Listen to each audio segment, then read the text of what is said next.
Don't mind me, just a little hiking up here at the Colorado National Monument. The build show's on the road. We are in Grand Junction, Colorado. Sorry, I'm out of breath. I was literally at the top of the mountain a second ago, and it is really pretty here. Now the build show, you know we're all about you guys knowing better. We're gonna visit builders here in Grand Junction, and I'm asking them to give me 3 details to build better. Today's build show is sponsored by our friends at Builders First Source. Let's get going.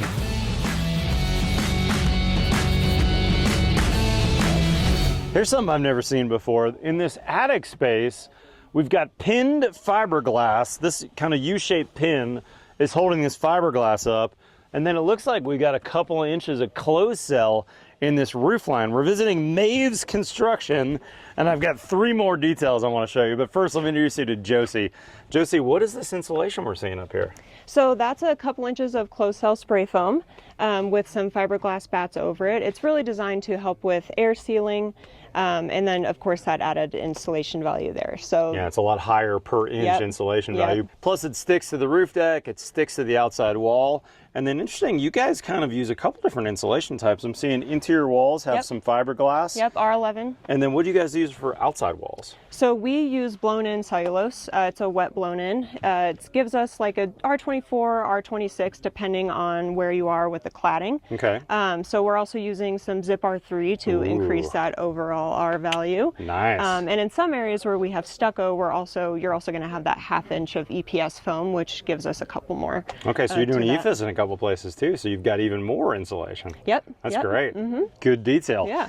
Next up, Josey, I'm seeing that in a couple places in the house, not standard lumber like on this outside wall, but these man-made studs. What am I seeing here? Yeah, so these are LSLs. It's standard for Maves to use LSL lumber on tile walls or cabinetry walls, and occasionally on extra tall walls like a 12-foot wall, just to make sure that those walls stay nice and plumb. Smart. And flat. You know, lumber, it twists and turns as it dries out. Yeah, so that's... So these are about double, maybe triple the cost, but if you were to sight down this wall, Josey, this is dead flat. So that's a good use of money in a spot. And speaking of cabinetry, check it out. It looks like you guys have done a pre-layout with a drawing of all your cabinets here. Yeah, we did. But there's actually a way cooler place that has a killer view if you want to go in there and check out that layout. Let's go check it out. Oh my goodness, Josey, look at the view from the kitchen, I guess we are? Yep, in the kitchen. I know, it's pretty stellar. What are we seeing? What is that beautiful landscape? So that is the Colorado National Monument. It's basically what Grand Junction is known for. There's hiking trails. It's, it's obviously a national park.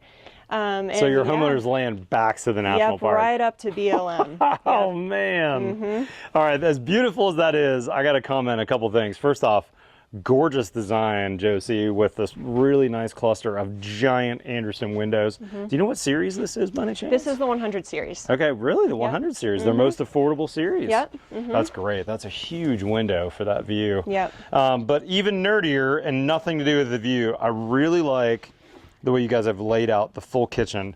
It looks to me like you know exactly where everything goes, and you probably have even picked your supplier, because I'm seeing things like, 3/4 end panel drawn. Yep. Talk to me about this process.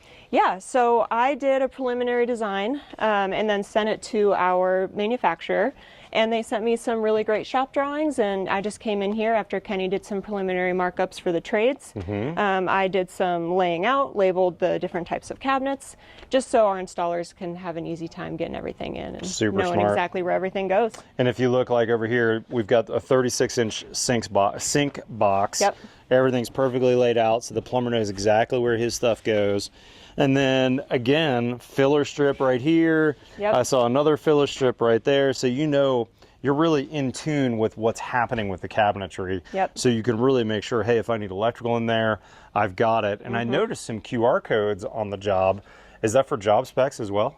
Yeah, so it's all the finished specs for each room. So your flooring, your cabinet colors, door hardware, paint colors, everything like that. Which is really important for the custom builder, right? Because we've got maybe a Sub-Zero that has a very special placement for electrical, for plumbing, all those things.